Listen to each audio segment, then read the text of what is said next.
Over the last few years, there's been lots of talk about the market dropping, but that hasn't stopped people from property developing. There's still a huge appetite for making a living from doing up an old wreck. But it's much easier to make money in some parts of the country than it is in others. Each week on Property Ladder, I'm working with 2 developers in different areas of the country, helping them cash in on what their local market needs, so they can walk away with as much profit as possible.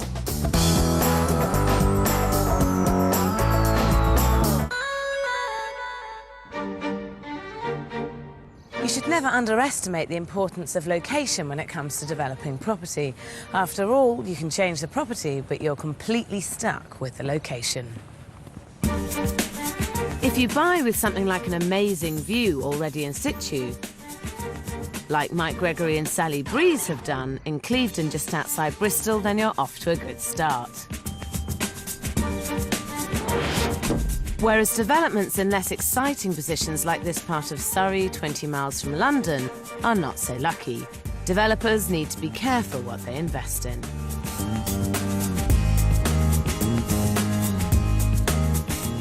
Take this striking 1930s Art Deco house. It's a great property, but some would say the safest solution with this house is to bury its deco style inside a more suburban exterior. People around here like more traditional family homes with pitched roofs, not leaky flat ones. This house could be difficult to shift, but structural engineer Craig Young and his wife Tina have just sold their own home and invested £225,000 in the property. We're aware that it has some risk, but we're fairly confident that we can make it work. Tina and Craig have fallen in love with the Art Deco style and want to restore this house to such a high standard that even suburban Surrey won't fail to be moved. We want them just to fall in love with it, don't you, immediately, really? We would, that'd be lovely. Yeah. And then get the chequebook out. Hopefully they'll have cash. But it's not easy to make money out of property anymore, and I'm not sure Tina and Craig have done their homework. So how much are you hoping to make out of the development?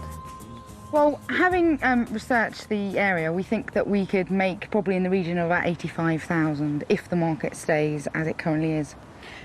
Gosh, £85,000, that's a lot. So what do you need to sell it for to make that? We looked on some property websites on the internet and found out that there had actually been a property that had sold for 351,000. The same size as this? I'm really surprised by that. I mean, I don't know exactly what they'd done to it. And if it's sold, not just asking that no, price? No, that's sold. I think you'd be safer working at the 310 level. Yeah. I think it's really unlikely you're going to get 350 for it. Over the last year, not one house the same size as Tina and Craig's has sold in their area for more than 310,000. And surfing the internet for local house prices is no way to put a realistic business plan together.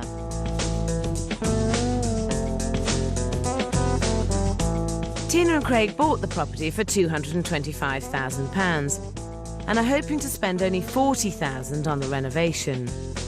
Sell for an ambitious £350,000 and make a profit of £85,000, a massive 33% return on their investment that is practically unheard of. Which one of you's good with the money, then? We're both very good with money. We like spending. We're both actually quite bad in terms of budgeting. I think I will probably keep a rein on it much more than Craig will. And are you confident you're going to be able to control it? No? Yes. We are going to do that. We are. We are? You're not? Yes. You are? No, we know the criteria we need to use to make it successful, and we are going to make sure that happens. So who's the boss between you two? We share responsibilities quite well. Do you? I am. Laid out over 2 floors, upstairs there are 2 double and 2 single bedrooms with a smallish family bathroom and WC. Downstairs there's a living room, and at the back of the property a dining area with an undersized kitchen next door. Tina and Craig want to give the whole of the ground floor a high design look by creating a contemporary open-plan kitchen diner and putting in an unusual sloping corridor wall that will be mirrored in the banister opposite. I think it's a good idea to have a hallway of some sort, because in this house it does actually make it feel smaller, coming straight into the whole room, really. It's just such an angular architecture on the outside that I'm not sure introducing curves inside, as there aren't any at the moment, would be a good idea. There are very strong Art Deco features that are curved that we're trying to introduce into the house. And there is a curve there, but that's not original to the house, and I personally think that that fights very much with the architecture of the rest of the outside and the inside. If they're serious about restoring the Art Deco look, then they need to know their stuff, and I'm not sure they do. What's more, it will be really difficult to achieve on their £40,000 budget. Add to that the limited market for such a property, and you've got yourself a very risky development. But neighbouring houses have found an alternative. It's interesting, this area, because a lot of this period of house, which they're built between the wars, have put pitched roofs on them. Now, I personally think that in terms of design that's a terrible thing to do, but there are some buyers who will be alienated by the flat roof and probably may not even come and look at the house in the first place. Considering its neighbours, it's a safer option to copy them and opt for a more conventional pitched roof. It may be hard to find an Art Deco fan who's prepared to pay a premium for this property in this position. And they can't afford for this development to be a failure. We've sold, our flat, to do this project. We've got to make it work. We've got to get some money out of it. Otherwise, our dream of becoming a property developer just doesn't materialise, and we've got a lot riding on it. So if you were in our position, would you still take that risk?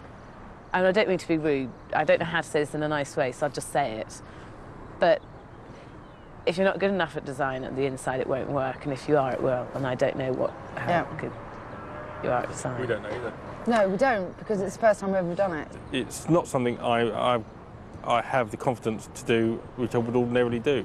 If you haven't got the confidence to do it, then I think you should go down the safe route. I think you should put a pitched roof on. Then you end up with a perfectly nice house, which will sell for a reasonable amount of money. Maybe the first time round you should play it safe. Good. I like safe. For the first time in my life, you wouldn't hear me saying that often, but in this case, I want the next project financeable, and I just want to get out of this one and on to the next one. Unfortunately, you two aren't doing the development together. I'm doing it with you, and I haven't actually made that decision. So it's certainly something we need to seriously think about and consider. Or maybe I will agree with you, but at the moment, I still think we take that risk. We can do it. Tina is bravely sticking to her Art Deco vision, and this is fighting talk. But selling a niche property for a premium in this area will be a real challenge. On the other hand, a conventional family house in a great position is a much safer option. And that's just what developers Mike Gregory and Sally Breeze in Clevedon are banking on. They've bought this 4-bedroom house outside Bristol with views to die for. It could be a great development, and they're feeling pretty pleased with themselves. Kitchen should be nice, bit of wine on the top, bit of fresh fruit, and off we go. In they walk, snap it up. I had this lovely figure in my mind. If we could get away with a 70 spend, we're looking at a 100,000 profit. Mike and Sally are hoping to maximise their profit by adding a large 2-storey extension. Unfortunately, they're taking a massive risk with their finances to pay for it. Wangled some cheap finance off a credit card for 9 months interest-free. With a bit of luck, by the time the credit card want their money back, we can give it to them back without paying a bean of interest. Should be exciting. Or depressing. They paid £320,000 for the property and are looking to spend £70,000 doing it up. They're hoping to break the ceiling price in the area by selling for £490,000. This would make them a fantastic £100,000 profit. But it does depend on breaking the ceiling price, which is a really hard thing to do. There's only 2 ways that you can break a ceiling price. Either you make your house better than all the other houses in the street, or there's no other house on the street for sale and therefore someone's got to pay more for yours. I don't think you can bank on the second because there's not much you can do about it. Absolutely. So what are you going to do to make this development stand out? Bathrooms a bit like posh hotels, not that difficult to do, but it really does wow people. Nice floor coverings, people walk in and say, this is what I want to live in. This looks bang up to date, not too trendy, but just spot on, you know, subtle but tasteful.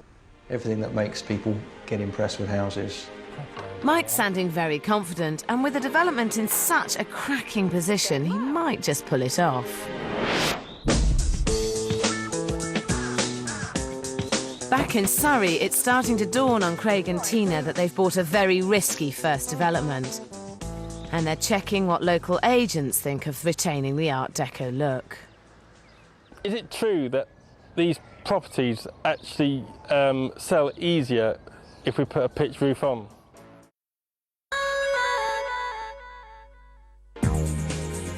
If you're an inexperienced property developer, then you need to make sure that your development appeals to the broadest possible market in the hope of guaranteeing a quick sale. Which is not what Tina and Craig Young are doing. They're developing a niche Art Deco property in an unfashionable part of Surrey.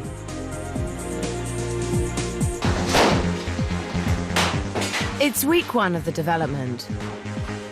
Builders are cracking on, but now Tina and Craig are getting cold feet about their Art Deco vision. The advice still is to put a pitch roof on. But it would just be, I'd be really devastated if we had to do that. But I don't know what to do. I don't know if we should put pitch roof on or not. All I know is it will ruin the look of the house. Gut reactions are silly things, and we just need to go and find out a bit more about it. Turning this property into a plain family home would mean losing almost every detail of the original building, from the Deco-style steel windows right down to the last fixture and fitting. So with the demolition complete, there's very little builders can do until Craig and Tina carry out the research they should have done months ago.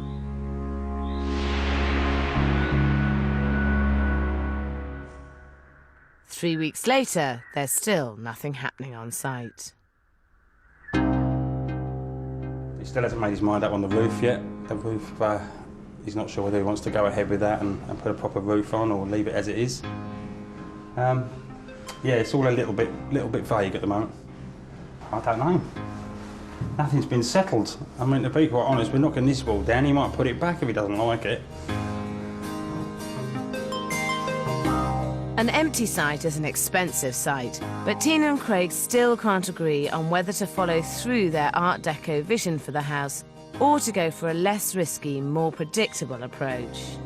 We don't seem to have a problem making the decision, and then we're right, that's what we're doing. But then we tend to change our mind later. In property development, procrastination is the thief of profit, and Tina and Craig need to get moving. So I'm taking them to this classic Art Deco house to help them decide once and for all if they're up to recreating the kind of deco look that could get them a premium for their property. I think you should look at this house and make up your mind as to whether you can make the inside look right, because if you can't, don't do it.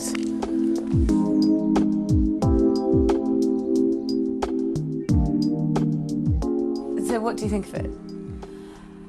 My first impression is it's sort of a bit over the top. That's how I would describe it. You're not a fan? No. Maybe it's just the furnishings. You know, I really don't like some of the furnishings in it. There's elements of this, though, that you have to use and take away. For instance, the height of the door handles, for instance, that makes a massive difference. The door handles are much, much higher than they had been previously. You look at the skirting and the detail of the skirting, they're low, they're bevel-topped, they're simple. There's a lot of oak, a lot of exposed wood. Sure, yeah. You've got boards on the floor, but they're very narrow boards, and they always were with deco floors. An absolutely gorgeous dining room. I love this. This is lovely. Yeah. Can I just ask you about the radiators?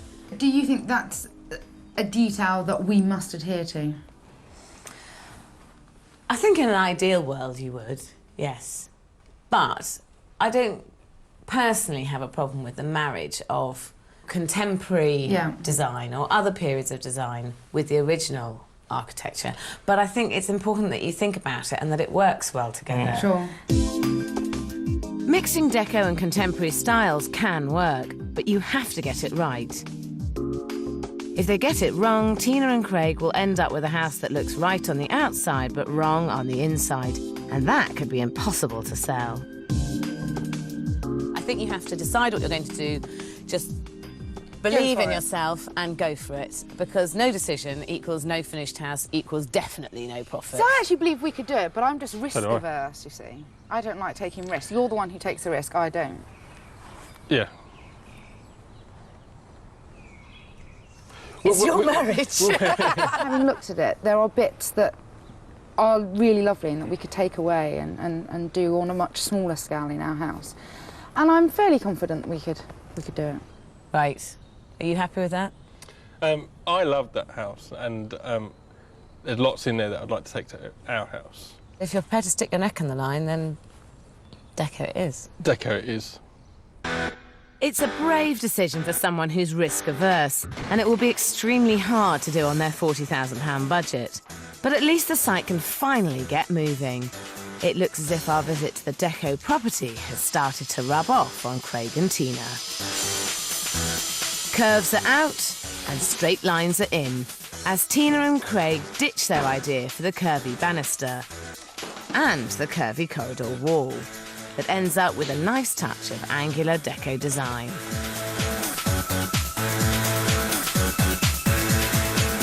This is the completed design. That is it. This is it. We're having a recessed radiator in here, and that opening there, we think now that wall looks really quite sort of Art Deco-y, so that's the finished design.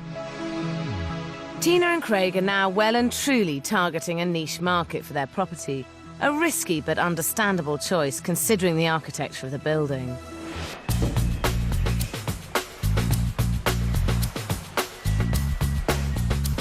While in Clevedon, Mike and Sally are following through with their mass market, mass appeal approach in the hope of making a £100,000 profit. And they've given themselves a fighting chance because, unlike the Art Deco development, it would be hard to fail in this great location. They're 4 weeks into the development and are adding square footage to add value, but that only works if you get the layout absolutely right. OK, so this was the lounge, and it's got to be the kitchen.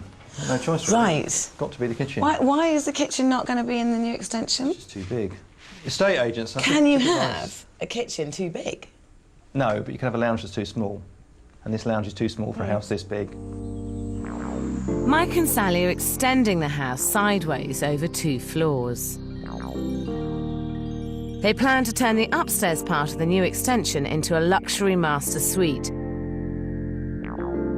And downstairs they plan to create a lounge and a garage.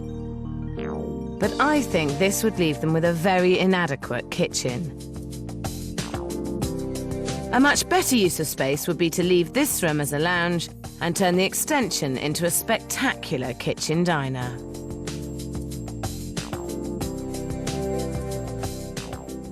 Is this a plan here? Yeah. Because I have to say, I think the ultimate family house has a kitchen where you can cook, you can eat, and you can hang out, and you can sit and watch telly, and it has views to the garden, and you can access the garden. And with this fantastic view that you've got, really, I think that you actually just want a massive kitchen, and really the rest of the house is slightly incidental. I can't envisage getting the furniture in to make this fit. Because, you know, if you don't, unless you brick this up, so you've actually got a window here and you can actually arrange furniture, how do you get a TV? How do you get enough seating in here? We have a sofa there, another sofa there, have an armchair there. Don't fry me, we've planned this now. Oh, are we too far gone to change? Wow, Your not mind. too far gone, but it's... I just I've think got my that... head round what I'd planned. How do you feel about it? I like the idea of having the kitchen where everybody congregates and you all chat and cook or make tea and yeah, I can see what you're saying. Yeah, but now, what do we do now? By the end of the day, Mike and Sally have come to a decision. when Sarah said what she did, you thought, oh no, don't do that. Yeah, initially, I was disappointed. I didn't want to hear that. I thought we got it right. And then she talked you through it, and what she said made complete sense. I think we'd be daft to ignore advice like that from somebody who knows what they're doing. By putting in a large kitchen diner, they are again playing it safe and appealing to the mass market.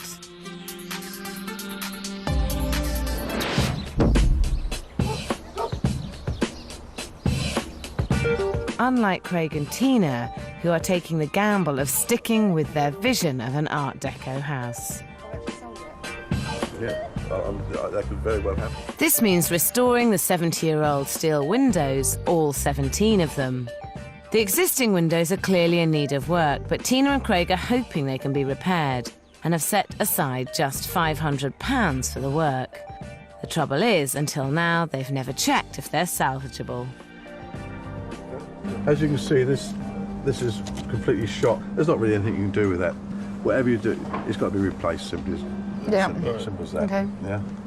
So, if I wanted to replace them, how much do you think I'd have to spend? Well, on this project, you're talking in the region of between 18 and 19,000 plus VAT.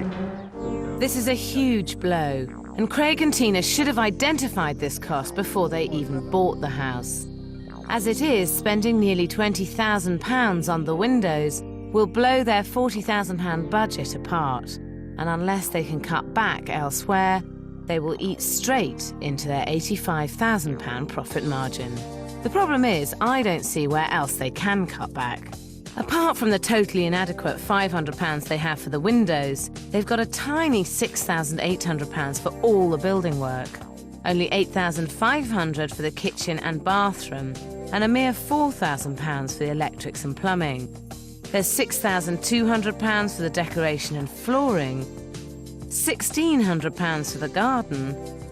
They do have a £4,000 contingency which can go towards the windows, but this won't even come close to covering the cost. And with fees of £8,400 taking up a large chunk of the budget, their total is £40,000. Back at home, the seriousness of the situation is starting to dawn on Craig and Tina. As far as I'm concerned, it is not a disaster. The Well, disaster. from where I'm concerned, it's a disaster. I'll tell you why it's not a disaster. £17,000 worth of disaster. Yeah, well, I'll tell you why it's not a disaster, because it's only a disaster if at the end of this project we haven't made any money. To be honest, I'm sick of it. Right now, I'm totally sick of it. Just don't want to know. All right, and it's wrong, I know. And maybe tomorrow I'll feel better about it, but at the moment, I haven't got anything good to say. Well, no, I think we've just got to see what we can salvage out of it. The thought of having to spend an extra £17,000 is too much for Craig, and out of the blue he decides he wants to get rid of the whole problem by selling their house. But I think they need to get things into perspective.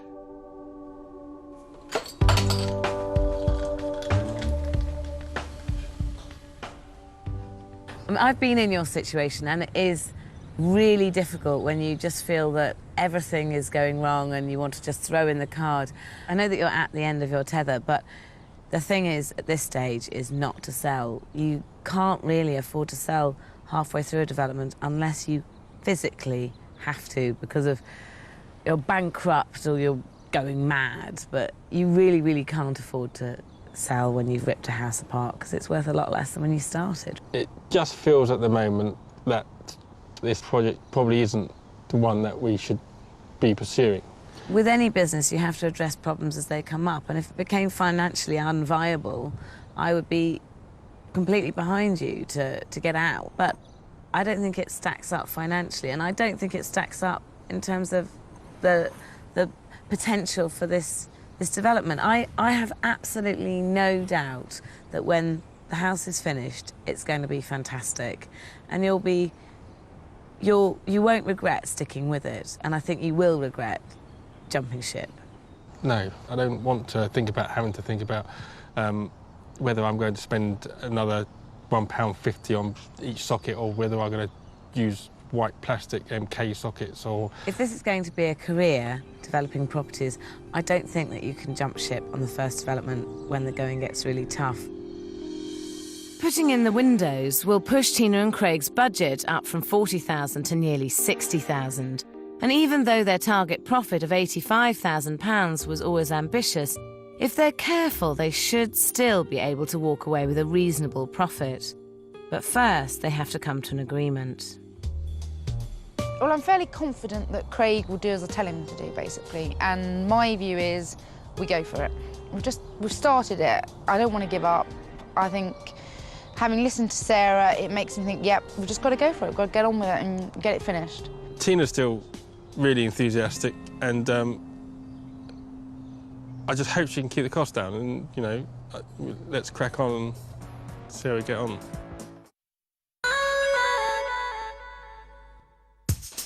Tina and Craig Young could have played it safe by fitting in with their neighbouring houses, stripping the Art Deco detailing and turning their unusual-looking property into a more conventional family home with a pitched roof. The pitched roof? No. The house would immediately become a normal detached house in any other road, in any other part of the country. And as soon as we do that, then we might as well forget all of the other things that we're trying to do to keep the house in keeping with Art Deco. So they're risking everything on keeping the flat roof and the Art Deco design in the hope that a buyer will pay a premium for the property.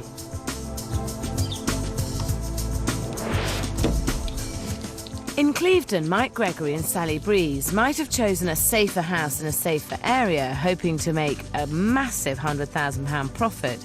But they're financing the project on their credit cards, and they need to get it finished before the interest payments start. 2 months in, Mike gets some bad news from his builder.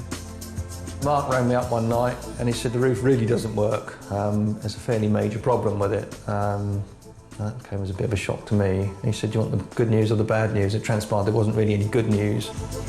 It turns out the roof of the new extension has to be a metre higher than shown in the drawings. And while it's not unusual to have to adapt your plans during a development, this means Mike has to apply all over again for planning permission. And he hasn't allowed any time in his schedule for this.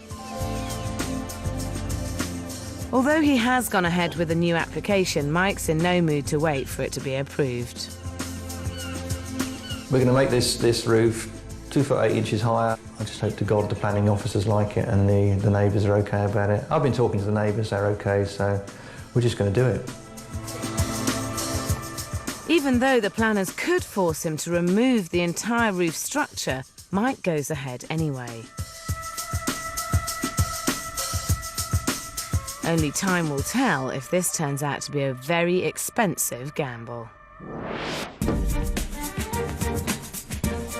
In Surrey, at the Art Deco property, Tina and Craig's early indecision and the £17,000 they'll have to spend on the windows means their costs have risen sharply, but no one seems to have told Tina.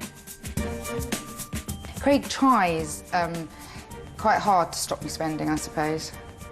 But in front of, we don't row about it. He just tells me not to spend so much and I just ignore him. It's all down to who wins the power struggle between Tina and Craig, and I've come along to mediate. This is the toilet we want and the sink. Beautiful, aren't they? They are absolutely beautiful. How much do they cost? It's about £1,000 each, isn't it? Yes. £1,000 for the pan and toilet, system. Yeah. And £1,000 for the basin. Yeah. Okay. That actually is quite a lot of money, I personally think, on a pan and system. Is it not? I mean, have I gone mad? Is that not? No, you are mad, but it is a lot of money. I think we've probably gone mad. I've probably gone mad. I think it probably, yeah, it is quite a lot of money. It's not a lot of money. It's a massive amount of money. Do you think this is a good idea? I think no. Who is controlling the budget here? I mean, is anyone controlling it or not? I am doing my best to curb the spending. Does that mean controlling budget? Is that the same thing? I mean, you're busy spending, are you? Yeah. Okay. No, I am in control of it. We are in control of the budget, aren't we? Where are you? How much have you spent? We've spent our budget. Yeah. And more? Yeah. So, I mean, this, for instance, is also contemporary, but it's £500 for the basin and the loo instead of £2,000. But it does look much less wow than the one we've chosen. It does. And you're doing exactly the right thing, trying to make the property look stylish and contemporary. But please tell me you're not going to spend £2,000 on your basin and loo. No, I'm not going to tell you that. OK, please tell me you're not going to go with that basin and loo. No, I'm not going to tell you that. OK, you're not going to go with that basin and loo, are you? Yes. Yes, Okay. we are. Tina seems intent on unnecessarily eating into their profits.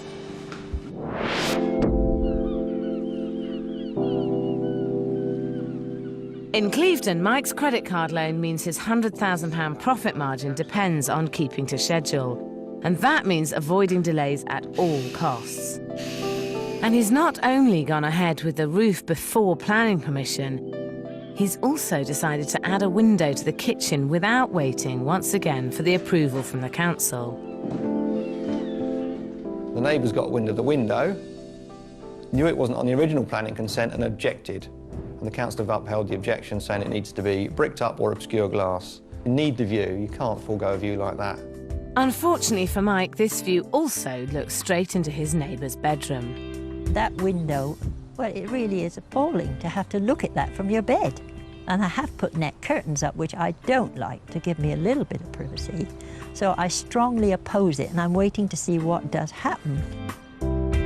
Mike's in a deadlock with the local council, but the clock's ticking and he's putting the whole development at risk. So this is the offending window? That's the window. Yeah. And how long has this issue been going on for now? Oh, 8 weeks, I should think. Must be. So Must 8 be. weeks you've been arguing over the window? Yeah, just over the window. It's madness. The right route at this stage, in my opinion, is to just sort it out and move on. And I don't think trying to fight it is the right solution. You certainly don't want to fall out with your neighbour. No. So I think you're only really left with one option, and that's to obscure the panes of glass that are in the window as they are. One of the ways you can obscure the glass that's already in there is you can use a spray like this, which is just a frosting spray, and you can spray it on. The disadvantage is if you don't get it even, it looks absolutely dreadful. I think you'd be better off getting somebody in to do it myself, because you want it to look perfect. Yeah. What you can do is not do the top half, only do the bottom half so that you can't see into her bedroom, and then leave a clear panel of about 1 inch around the outside here, so that you've just got this obscured piece here, which is the view that they've got an issue with. The idea of obscuring half out the glass is a really clever way of doing it, though. The council would go for that, just so we could get it finished. Yeah. You'll go for that. Give in. I think you really should go down this route, because you've got to get on with this development and you've got to get your planning permission through. And you're running with no planning at the moment. This is true, yeah.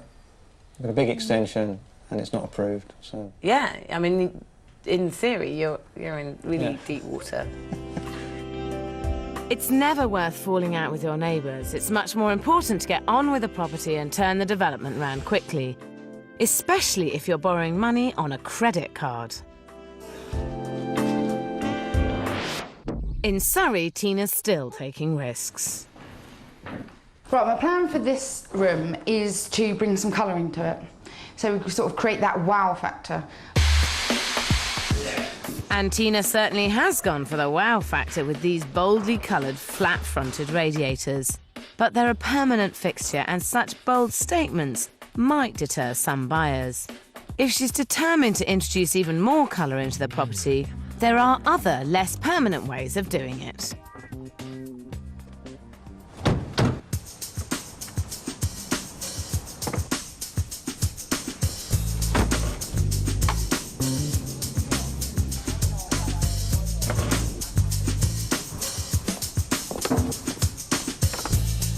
OK, this is the easiest painting lesson you're ever going to have. The idea is you get blocks of colour introduced into the house without meaning that the person who buys the house has to redecorate if they don't like the colour you've chosen. It's a really good solution if you're doing a development that is perhaps a little risque in terms of its style, and therefore you're having to make very, very bold statements. but ultimately you're not going to offend anyone and you're not going to alienate any market, more importantly, and you won't have a bland house. Takes no time at all. Just pop the paint on the canvases.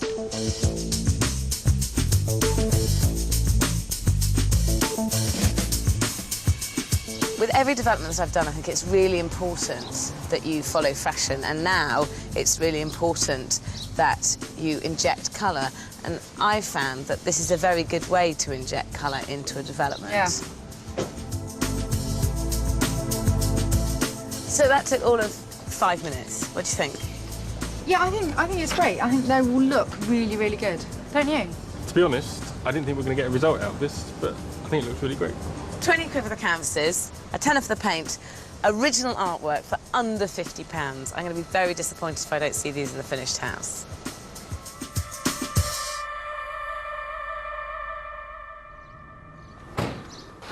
Four months in and 6 weeks over schedule, the steel windows finally arrive. All £17,000 worth of them. And although this will send Tina and Craig way over budget, I think this is one overspend they simply had to make. To get them in, it's been long and arduous, but now that we've got them and they're going in, it's absolutely fantastic. It's a major turning point as the final stages of the development can get moving.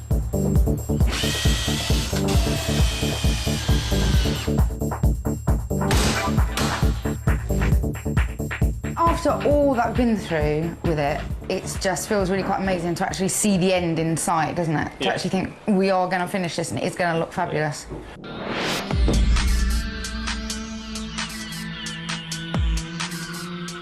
In Clevedon, the development is also coming together.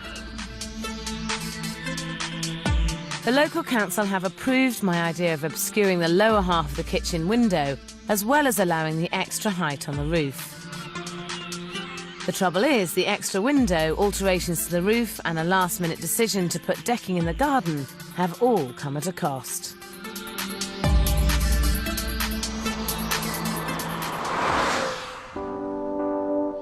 And Mike has had to take the painful decision to sell his car to raise the extra £20,000 cash. I'm sitting in a car I love.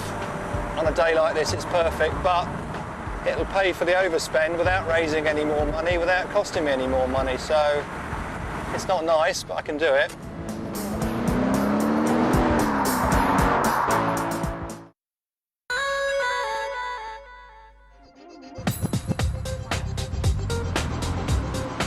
It's taken 5 months of back-breaking work, but the renovation of this striking Art Deco property in Surrey is finally over.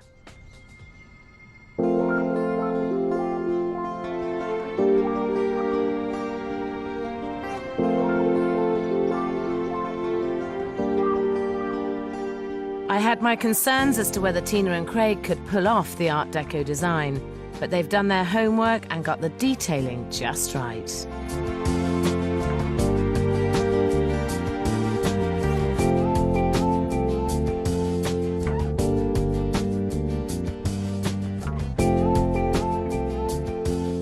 Oh, I like the canvases. Very beautifully painted. They go quite well, don't they, in here? They're a work of art. Yeah, they go perfectly. They're really vibrant colours. I just think they look really good. An Art Deco enthusiast should really go for the look down here and won't be disappointed by the upstairs either.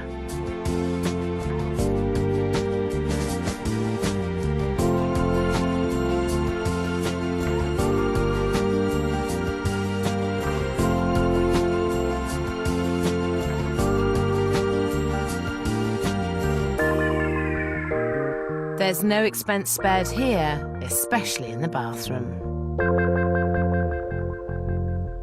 Oh my word, you did it. You bought that loo. You have spent so much money on this place. It looks fantastic though, doesn't it? It does look good, but my goodness, there was no control about the money, was there?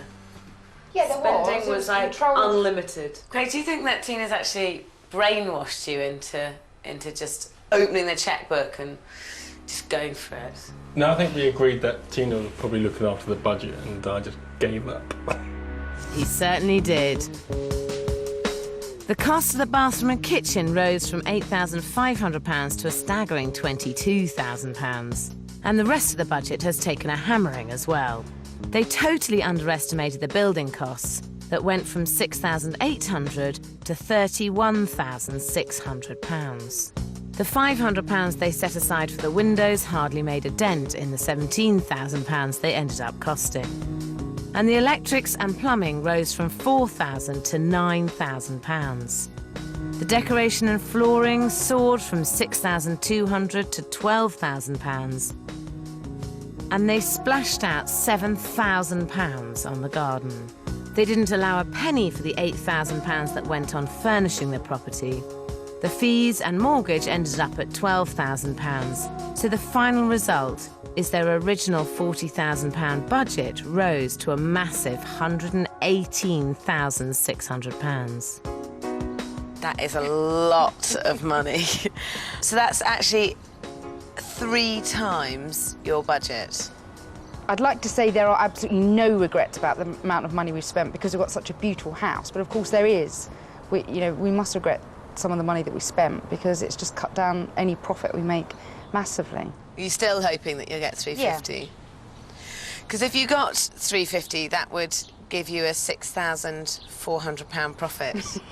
So at least it's a profit. It's a profit, yeah, we haven't lost anything. But will the agents agree with Craig and Tina's valuation? One of the things that I do like is that the detail. There's been a lot of time and effort that's got into this. Super bathroom. Never seen a square toilet quite like that. Looks great. Granite work surfaces. A real sort of Art Deco feel. There may be one small issue. In this area, in my experience, buyers are telling me that they would prefer a house with a pitch roof as opposed to one with a flat roof. I think somebody who absolutely loves the Art Deco feel may come through the door and absolutely fall in love with the property and buy it. They don't come along very often, but they do come through the door once in a while. I value this property at £310,000. If the right person comes along who loves Art Deco, I think you can achieve £320,000. I'd value this property at £325,000. We have had 3 agents round to value the property, and they didn't come in as high as I know you'd like. They came in at 310, 320 and 325. If you did sell it for an average of those 3 valuations, it would be 318,000, which would make you just over a £25,000 loss, which isn't great. No, it's awful. You're speechless. Just terribly disappointed. I would really dearly have liked it to come out at the 350 and for there to be a good profit and go straight on to the next one and that kick us off on a really good, successful venture, and it hasn't. There were 2 challenges to this development. One was to get the Art Deco look right, and the other was somehow to do it within budget. One you did achieve. I think it looks fantastic, but you certainly failed dismally, really, on doing it within budget. There's no half measures with us. No, there certainly isn't. No. You did manage to spend Which doesn't really bode well for a future career as a successful property developer. No, I would agree with you there. I agree with you too. Well, no, I wouldn't, because then there's always now room to improve. You couldn't get it wrong again like this. Tina and Craig's inability to keep their budget under control has really put pay to this being a profitable development. But the reality is they bought an unusual house in a difficult location and were always up against it.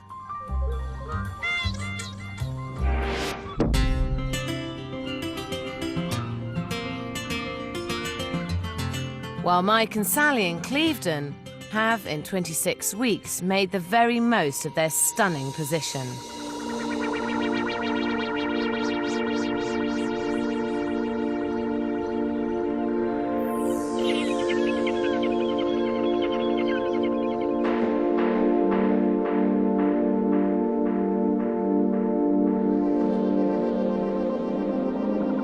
fabulous kitchen diner with its stunning views will really help sell this property.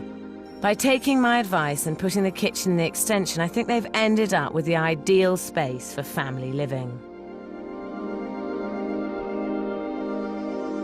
Upstairs, Mike and Sally have mainly played it safe with a neutral colour scheme, but have really gone for it in the new extension.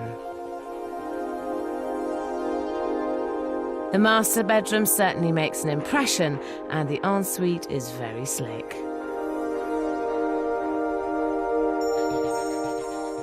I'm not surprised Mike and Sally found it hard to stick to their £70,000 budget.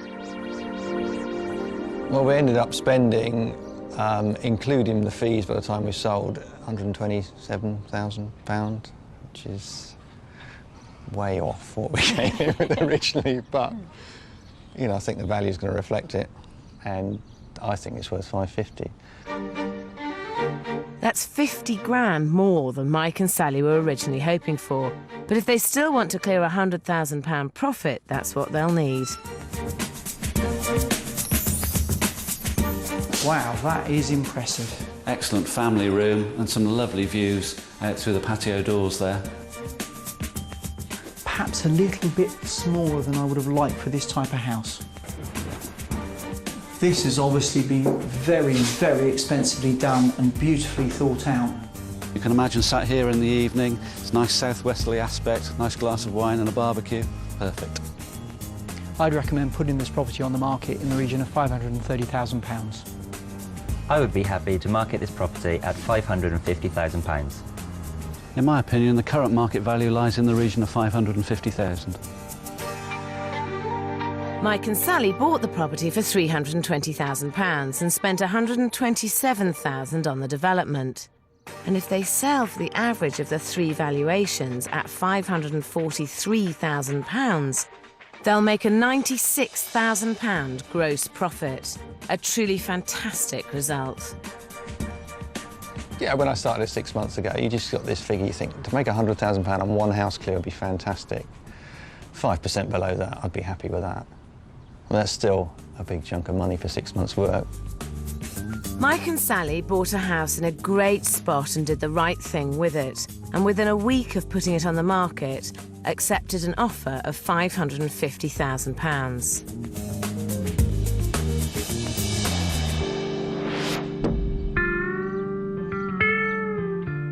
Back in Surrey, Tina and Craig have decided to move in and wait for the market to pick up here before trying to sell their property.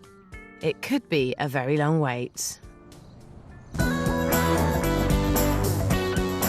Like any business, developing is ultimately about cold, hard cash. And so, although a higher risk can carry a higher return, you can only afford to overspend on a property if the area can carry it.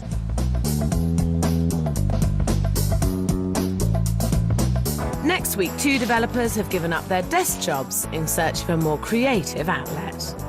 I don't think it's anything that anybody could look at and go, that's horrible. You're sure you're not taking it down? That's the current thinking. I may change my mind. No, you are going to take it down. You think?